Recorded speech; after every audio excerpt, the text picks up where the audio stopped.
17 নং আসনের প্রত্যেকটা জনগণের কাছে আবেদন রাখবো, আগামী 8ই অগস্ট সকাল সকাল গিয়ে পদ্ম ফুল চিহ্নে ভোটদান করবেন এবং ভারতীয় জনতা পার্টির হাতকে শক্তিশালী করবেন, মোদিজির হাতকে শক্তিশালী করবেন। আজকে এখান থেকে কি হবে?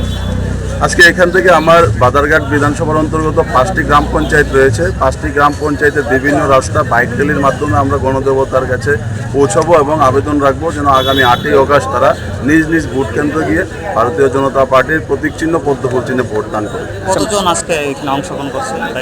আজকে আপনারা দেখতে পাচ্ছেন এখানে এই 5টি গ্রাম পঞ্চায়েতের অন্তর্গত 500-600 মিনিমাম বাইক হবে এবং সবাই আপ্লুত যে আগামী 8ই অগস্ট বিজেপিকে আবার পঞ্চায়েতের দখলের জন্য। কে কে উপস্থিত আছে আজকে আমাদের এই বাইক র্যালিতে এই 14 নং বাদারঘাট কেন্দ্রের যিনি জনপ্রিয় বিধায়িকা মীনারানী সরকার আমাদের মধ্যে উপস্থিত আছেন সদর জেলা কমিটির সভাপতি অসীম ভট্টাচার্য মহোদয়,